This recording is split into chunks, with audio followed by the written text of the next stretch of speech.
ಸರ್ಕಾರಿ ಶಾಲಾ ಮಕ್ಕಳಿಗೆ ಶೈಕ್ಷಣಿಕ ಸಾಮಗ್ರಿ ವಿತರಣೆ ಕಾರ್ಯಕ್ರಮ ಮಾಡದಂತೆ ಸುತ್ತೋಲೆ ನೀಡಿದ ಪ್ರಕರಣಕ್ಕೆ ಸಂಬಂಧಪಟ್ಟಂತೆ ಇಂದು ಕೊಪ್ಪದಲ್ಲಿ ಗ್ಯಾರಂಟಿ ಯೋಜನೆ ಅಧ್ಯಕ್ಷ ವಣಿತೋಟ ರತ್ನಾಕರ್ ಪತ್ರಿಕಾಗೋಷ್ಠಿ ನಡೆಸಿದರು.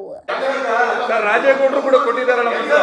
ರಾಜೇಗೌಡರು MLA ಇರಲಿಲ್ಲ, ರಾಜಕೀಯ ಕಾರ್ಯಕ್ರಮ ಮಾಡಿ ಎಲ್ಲೂ ಕೊಟ್ಟಿಲ್ಲ. ರಾಜೇಗೌಡರು ರಾಜಕೀಯ ಉದಾಹರಣೆ ಕೊಡ್ತೀವಿ. ರಾಜಕೀಯ ಕಾರ್ಯಕ್ರಮ ಮಾಡಿ ಕೊಟ್ಟಿಲ್ಲ. ಅದೇ ರಾಜಕೀಯ ಕಾರ್ಯಕ್ರಮ ರಾಜಕಾರಣಿ ಅಲ್ವಾ?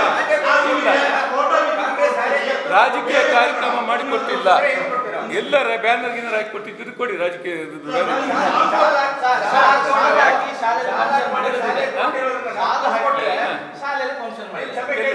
ಕೊಡಿ ನಮ್ಗೆ ಕೊಡಿ.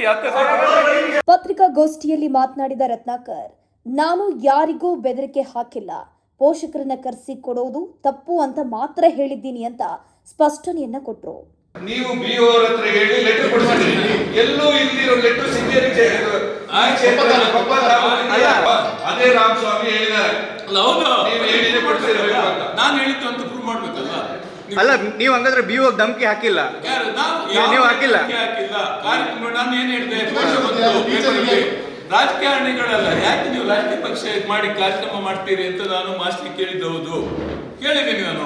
ಒಬ್ಬ ಶಿಕ್ಷಕರಿಗೆ ನೀವು ಫೋನ್ ಮಾಡಿ ಅವ್ರು ಯಾಕೆ ಮಾಡ್ತೀರಿ ಅಂತ ಬೈತೀರಿ ಅಂದ್ರೆ ಯಾಕೆ ಮಾಡ್ತೀರಿ ಕೇಳಿದ್ದು. ಇದೇ ಬಾಳಗಡಿ ಶಾಲೆಯಲ್ಲಿ ಬಿಜೆಪಿ ಶಾಲೆ ಹಾಕೊಂಡು ಮಾಡ್ಕೊಂಡ್ರು ನಾವು ಕೇಳಿಲ್ಲ. ಅದೇ ನೀವು ಮೊನ್ನೆ ಕಲ್ಯಾಣ ಮಂಟಪದಲ್ಲಿ 16,000 ಜನ ಸರ್, ಈಗ ನೀವು ಕಲ್ಯಾಣ ಮಂಟಪದ ವಿಚಾರವನ್ನೇ ಎತ್ತಿದ್ರಿ. ಕಲ್ಯಾಣ ಮಂಟಪ ನಾವು ಕೇಳಿಲ್ಲ. ಶಾಲೆ ಒಳಗೆ ರಾಜಕಾರಣ ಫಂಕ್ಷನ್ ಮಾಡಿ ಕೊಡಬೇಡಿ ಅಂತ ಹೇಳಿ. ಅಲ್ಲ, ಮಾಡಿರುವಂತದ್ದು ಭಾನುವಾರ ಸಮುದಾಯ ಭವನದಲ್ಲಿ ಮಾಡಿರೋದು. ನೀವು ಹೇಳಿದ್ರಲ್ಲ ಈಗ ವಿರೋಧ ಮಾಡಿಲ್ಲ ಅಂತ. ವಿರೋಧ ಮಾಡೋದು ಸಾಧ್ಯನೇ ಇಲ್ಲ ಸರ್. ಅದು ನೀವು ಪಕ್ಷದ ಕಾರ್ಯಕ್ರಮ ಮಾಡಿ ಕೊಡೋದು ಬೇಡ ಅಂತ ನೋಡಿ ಸರ್. ಪಕ್ಷದ ಕಾರ್ಯಕ್ರಮ ಮಾಡ್ಬೇಕು, ಬ್ಯಾನರ್ ಇರ್ಬೇಕು. ಎಲ್ಲಿ ಬ್ಯಾನರ್ ಇದೆ ಸರ್? ನಾನು ಹೇಳಿದ್ದು ಅಥವಾ ಪಕ್ಷದ ಹೆಸರನ್ನ ಬಳಸಿದ್ದಾರಾ? ಪಕ್ಷದ ಹೆಸರನ್ನ ಬಳಸಿಲ್ಲ ಎಲ್ಲೋ. ಈ ಸಂದರ್ಭದಲ್ಲಿ ಪತ್ರಕರ್ತರು ಹಲವು ಪ್ರಶ್ನೆಗಳನ್ನು ಮುಂದಿಟ್ಟರು. 2023ರ ಆದೇಶ ಇದ್ರೆ ಎಷ್ಟು ವರ್ಷ ಅದು ಯಾಕೆ ಜಾರಿಯಾಗಲಿಲ್ಲ? ಈ ನಿಯಮ ಎಲ್ಲ ಪಕ್ಷದವರಿಗೂ ಸಮಾನವಾಗಿ ಅನ್ವಯಿಸುವುದಿಲ್ಲವೇ ಎಂದು ಪ್ರಶ್ನಿಸಿದ್ರು. ಅಲ್ಲ, ಈಗ ಸರ್, ಇವಾಗ ಪೋಷಕರನ್ನ ಕರೆಸಿ ವಿಶ್ವನಾಥ್ ಗದ್ದೆ ಮನೆಯವರು ಎಲ್ಲಾದ್ರೂ ಈ ಪಕ್ಷ ಕೋಟ್ ಹಾಕಿ ಅಥವಾ ಮುಂದಿನ ಚುನಾವಣೆ ಕುರಿತಂತೆ ಅಥವಾ ಏನಾದ್ರೂ ಮಾತಾಡಿದಾರೆ? ಅದಕ್ಕೆ ನಿಮಗೆ ಏನಾದ್ರು ದಾಖಲೆ ಇದೆಯಾ ನಿಮ್ಮ ಹತ್ರ? ಸರ್, ಏನು ಬ್ಯಾನರ್ ಕೊಡಿ ಸರ್. ಸರ್ಕ್ಯುಲರ್ ಅಲ್ಲ ಸರ್, ಆ ಸರ್ಕ್ಯುಲರ್ 23ರಿಂದ ನಡಿಬೇಕಿತ್ತಲ್ಲ. ಆ ಸರ್ಕ್ಯುಲರ್ 23ರಿಂದ ಜಾರಿಯಾಗಿರ್ಬೇಕಿತ್ತಲ್ಲ ಸರ್. 23ರಿಂದ ಸರ್ಕಾರ ಇನ್ನೊಂದು ಸರ್ಕ್ಯುಲರ್ ಇದೆ. ಹಳೆ ವಿದ್ಯಾರ್ಥಿ ಸಂಘಗಳು ಆಮೇಲೆ ಯಾರಾದ್ರೂ ಶಾಲೆಗಳನ್ನು ದತ್ತು ತಗೊಂಡು ಕಾಯ್ದೆ ಅಂತ ಸರ್ಕಾರಿ ಶಾಲೆಗಳನ್ನು ಮುಂದುವರಿಬೇಕು ಅಂತ ಸರ್ಕಾರನೇ ಆತರ. ನೀವು ಅಲ್ಲ, ದತ್ತು ತಗೊಂಡ್ರೆ ಸುಮ್ಮನೆ ದತ್ತು ತಗೊಳ್ತಾರಲ್ಲ. ಪತ್ರಕರ್ತರ ಪ್ರಶ್ನೆಗಳಿಗೆ ನೇರ ಉತ್ತರ ನೀಡೋ ಬದಲು ನೀವು ಯಾವ ಪಕ್ಷದ ಪತ್ರಕರ್ತರು ಅಂತ ಪ್ರತಿ ಪ್ರಶ್ನೆಯನ್ನ ಮಾಡಿದ್ರು. ರತ್ನಾಕರ್ ಅವರ ಈ ಹೇಳಿಕೆಗೆ ಪತ್ರಕರ್ತರು ತೀವ್ರ ಆಕ್ಷೇಪ ವ್ಯಕ್ತಪಡಿಸಿ ತರಾಟೆಗೆ ತೆಗೆದುಕೊಂಡಿದ್ದಾರೆ. ನಾನು ಒಂದು ಪತ್ರಿಕೆಗೋಷ್ಠಿ ಕರೆದಿದ್ದು. ಒಂದು ನಿಮಿಷ, ನಿನ್ನೆ ರಾಮಸ್ವಾಮಿ ನನ್ನ ಮೇಲೆ ಆರೋಪ ಮಾಡಿ ಉತ್ತರ ಕೊಡಕ್ಕೆ ನೀವು ಒಂದು ಪಕ್ಷ ಡಿಬೇಟ್ ಮಾಡಕ್ ಬಂದಿದ್ದ ಏನಂತ ನನಗೆ ಬೇಕು. ಯಾವ ಪಕ್ಷದ ವಿರುದ್ಧವಾಗಿ ಮಾತ್ರ ಇಲ್ಲಿ ಕೇಳಿದ್ರು ಪ್ರಶ್ನೆ ಬಗ್ಗೆ ಹೇಳಿ. ರಾಮಸ್ವಾಮಿ ಸ್ಪಷ್ಟಪಡಿಸಿದ್ರೆ ಕರೆಕ್ಟ್. ಆಮೇಲೆ ನೀಟಾಗಿ ಪ್ರಶ್ನೆ ಕೇಳಬೇಕಾದ್ರೆ ಒಂದೀಗ ರಾಜಕೀಯವಾಗಿ ಈ ರೀತಿ ನಡೆದಿದೆ ಅಂತ ಕೇಳೋಷ್ಟೊತ್ತಿಗೆ ಅದು ಒಬ್ಬರು ರಾಜಕೀಯ ಪ್ರೇರಿತವಾಗಿ ಕೇಳ್ತಾ ಇದ್ದಾರೆ ಅನ್ನೋದು ಅನ್ಕೊಳ್ಬಾರ್ದು.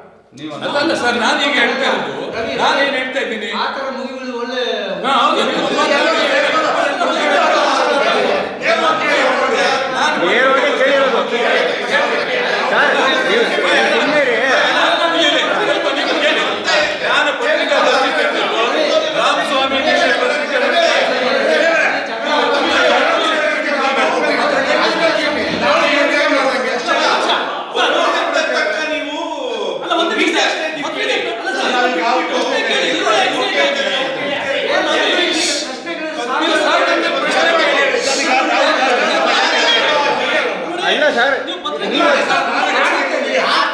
ಇನ್ನು ರತ್ನಾಕರ್ ಅವರ ನಡೆಗೆ ಸ್ವಪಕ್ಷದ ಕೆಲ ಮುಖಂಡರು ಮತ್ತು ಕಾರ್ಯಕರ್ತರಲ್ಲೂ ಕೂಡ ಆಕ್ಷೇಪ ವ್ಯಕ್ತವಾಗ್ತಾ ಇದೆ ಅನ್ನೋ ಮಾಹಿತಿ ಕೂಡ ಲಭ್ಯವಾಗಿದೆ. ಏನೇ ಆಗಲಿ, ಖಾಸಗಿ ಶಾಲಾ ಮಕ್ಕಳಂತೆ ಸರ್ಕಾರಿ ಶಾಲೆಯ ಮಕ್ಕಳೂ ಕೂಡ ಟ್ರ್ಯಾಕ್ ಸೂಟ್, ಸಮವಸ್ತ್ರ, ಶೂ ಮತ್ತು ಬೆಲ್ಟ್ ಅನ್ನ ಧರಿಸಬೇಕು ಹಾಗೂ ಬಡ ಕುಟುಂಬಗಳಿಗೆ ಅನುಕೂಲವಾಗಬೇಕು ಎಂಬ ಉದ್ದೇಶದಿಂದ ವಿಶ್ವನಾಥ್ ಗದ್ದೆಮನೆ ಚಾರಿಟೇಬಲ್ ಟ್ರಸ್ಟ್ನಿಂದ ತಲಾ ಓರ್ವ ವಿದ್ಯಾರ್ಥಿಗೆ 3,000ದಂತೆ 16,000 ಮಕ್ಕಳಿಗೆ ವಿತರಣೆ ಮಾಡೋಕೆ ಮುಂದಾಗಿರೋದು ಗಮನಾರ್ಹವಾಗಿದೆ. ಆದರೆ ಈ ಕಾರ್ಯಕ್ಕೆ ಅಡ್ಡಿಪಡಿಸುತ್ತಿರೋದು ಸಾರ್ವಜನಿಕರಲ್ಲಿ ಆಕ್ರೋಶಕ್ಕೂ ಕಾರಣವಾಗಿದೆ. ಈ ರೀತಿಯ ಇನ್ನಷ್ಟು ವಿಡಿಯೋಗಳು ನಿಮಗೆ ಸಿಗಬೇಕೇ? ಹಾಗಾದ್ರೆ ಈಗಲೇ ನ್ಯೂಸ್ ಮಲ್ನಾಡ್ ಚಾನೆಲ್ನ ಸಬ್ಸ್ಕ್ರೈಬ್ ಆಗಿ ಕೆಳಗಿರೋ ಸಬ್ಸ್ಕ್ರೈಬ್ ಬಟನ್ ಮೇಲೆ ಕ್ಲಿಕ್ ಮಾಡಿ ಉಚಿತವಾಗಿ ಸಬ್ಸ್ಕ್ರೈಬ್ ಆಗಿ. ನಿಮ್ಮ ಒಂದೊಂದು ಸಬ್ಸ್ಕ್ರೈಬ್ ಕೂಡ ನಮಗೆ ಬೆಂಬಲ, ಸ್ಫೂರ್ತಿ.